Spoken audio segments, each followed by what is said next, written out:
Dibaca aja lagi teori-teori ini guys ya. Nah, teori-teori ini sebenarnya bukan sembarangan guys ya. Kalau dibaca sih kayaknya aduh apa ini teori. Tapi ini ada maknanya guys ya. Ada maknanya, ada sejarah yang sangat panjang kenapa muncul yang namanya teori kontrak sosial itu tadi ya. Saking pajak ini bener-bener mengerikan guys ya. Sampai ada adagium lagi nih guys, banyak adagium ya. Hanya ada dua yang paling ditakuti di dunia ini ya. Apa? Kematian dan pajak.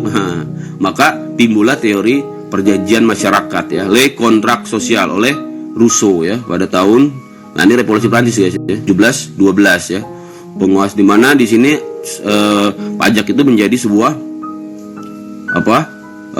perikatan ya, seperti perdata jadinya, jatuhnya ke perdata ya, perikatan perjanjian antara masyarakat dengan pemimpin, dengan penguasa ya, dengan negara ya, gitu ya guys. Apa nih belum apa nih gitu ya. Jadi panjang perjalanannya, kenapa sampai ada teori-teori ini ya. Ya ini saya mau cerita nih guys. Karena saking beratnya pajak, ya macam-macam ya sejarahnya. Ada yang memberontak, ya, ada yang memberontak guys, gara-gara pajak yang sangat eksesif, sampai negara-negara jatuh ya. ada revolusi. Ya, nah saya kasih contoh, ada yang namanya Lady Godiva. Nanti di browsing aja guys, di googling aja tuh ya. Itu ada filmnya aja tuh ya. Ademnya juga itu seorang ratu, seorang putri. Nah dia karena dia menentang pajak yang sangat eksesif itu ya di zaman Inggris dulu ya, di zaman Inggris. Nah, dia sampai protes ya kepada rajanya. Cara protesnya gimana ya? Cara protesnya dia naik kuda dengan bertelanjang dada guys. Nah ya, coba cari Lady Godiva, itu ada filmnya ya. Nah, itu sampai kayak gitu ya. Wah, di zakat, Pak, mengenai zakat mal apakah bisa ya. Jadi udah ada undang-undang, dia ada undang-undang zakat ya. Ya. Jadi dia bukan pemotong PPh, bukan. Jadi dia bisa dibiayakan ya. Nah, nanti buktinya tapi harus dibayarkan kepada lembaga zakat yang terdaftar di Direktorat Jenderal Pajak ya. Ya ke inilah ya, ke Basnas lah ya. Nah, nanti dia bisa dibiayakan. Kan kalau dibiayakan tuh dia akan menjadi pemotong dasar pengenaan pajak, pemotong PPh ya. Jadi nanti netonya lebih kecil. Gitu ya guys. Siapa nih? Anto, bagus tanyanya ya. Dia dapat nilai nanti. Ya. Ini lagi pada di mana nih? Di rumah ya. Dikit nih kayaknya nih. 14 doang nih. Mahasiswanya banyak padahal. Oke ya. Nah, jadi teori itu guys, teori asuransi ya, teori kepentingan ya, modelnya begitulah. Nah, ini penting guys, teori gaya pikul inilah yang sebenarnya harus benar-benar dipahami ya, terutama oleh para pembuat peraturan perundang-undangan di bidang perpajakan guys ya. Karena teori gaya pikul ini ya, ini akan menghindarkan adanya pajak-pajak yang bersifat eksesif. Apa tuh eksesif ya? Yang kegedean ya. Wah, di kantor ya Pak Andes, luar biasa ya. Enggak from home Pak. Work from home ya. Oh, saya from home ini ya. Ini enak sekali ya. Alhamdulillah ya. Ini kalau begini terus boleh juga nih ya. Saya juga jadi punya konten jadinya nih ya. Fanpage kajian magister ilmu hukum saya jadi rame itu ya. Alhamdulillah nih. Nah ya, jadi baru sampai rumah. Waduh. Tapi masih bisa handphonean nih. Oh, udah di rumah ya, Saron ya. Saron. Oke. Nanya dong. Anto udah nanya tuh ya. Jadi kembali ya ke sini ya. Jadi teori gaya pikul ini emang kalau dibaca sih apa ini? Tapi ada ini ya. Ini tinggi besar sekali ininya ya. Efeknya ya. Karena dengan teori gaya pikul ini kita menikmati yang namanya PTKP ya, penghasilan tidak kena pajak ya guys, atau minimum. Ini sih sebenarnya udah saya jelasin ya. Ini saya percepat aja lah ya. Nanti yang slide yang lain nggak dibahas-bahas ya. Intinya itu ya guys ya. Teori-teori banyak banget ini ya, dipelajari. Yang nggak tanya yang nggak tahu ditanya ya. Insya Allah saya jawab ya kalau saya tahu ya. Kalau nggak tahu nanti pertemuan berikutnya ya, gitu ya. Nah ini paling penting guys ya, teorinya Adam Smith ya. Udah dibahas ya di video itu, nonton aja lagi ya. Oke ya.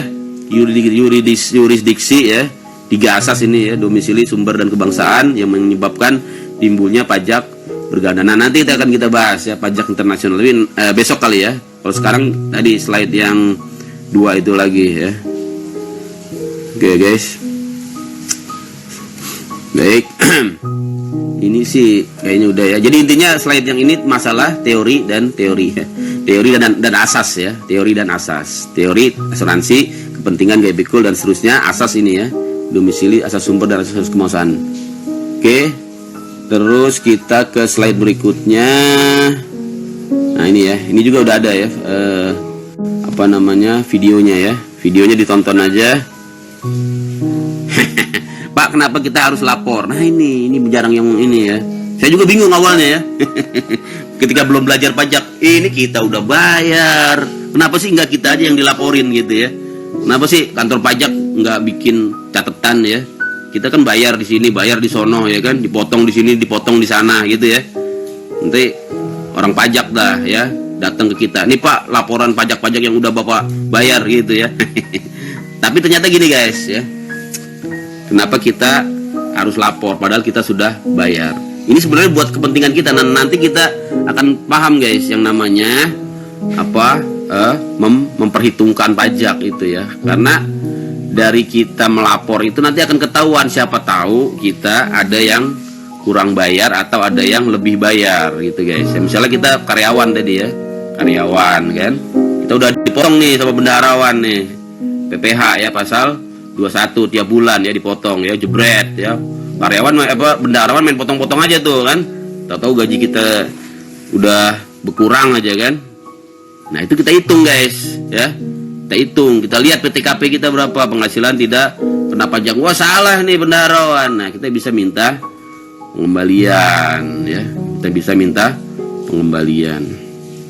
Atau apa namanya? Ada ya itu contohnya itu ya, kalau orang pribadi, kalau orang perusahaan, nah dia kan apa namanya ngelihat banyak lah kalau perusahaan ya, dilihat dari apa namanya mungkin omsetnya apanya ya. Jadi intinya gitu ya, intinya makanya kalau SPT itu guys, kalau di kita kan namanya SPT ya, surat pemberitahuan. Nah kalau di luar negeri ya, di negara-negara bahasa Inggris itu namanya tax return ya, tax return, karena memang message-nya itu untuk pengembalian ya, untuk return, namanya tax return ya, tax return ya, gitu ya guys. Bukan ya memang ada kewajiban, tapi di situ sebenarnya ada hak kita ya, kalau kita bisa memanfaatkannya, gitu ya guys. Oke, apalagi udah ya. Nah ini sih teori ya, teori pembenaran. Ini yang tadi udah ya, kok saya mainin lagi nih. Udah ya, ini udah. Nah sekarang kita masuk ke slide yang tadi saya share di ini, asas dan filosofi dan penafsiran hukum pajak. Ini yang baru nih guys ya. Ini slide yang baru nih. Semangatnya nih, ngantuk apa? Oke ya. Nah ini guys, kembali kita pahamin ya yang namanya landasan dan filosofi hukum pajak.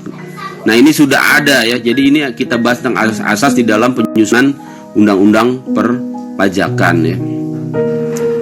Nah asas-asas ini sebenarnya tadi merupakan sama ya dengan slide yang sebelumnya, di mana kita bahas tentang teori dan asas-asas ya, sama ya.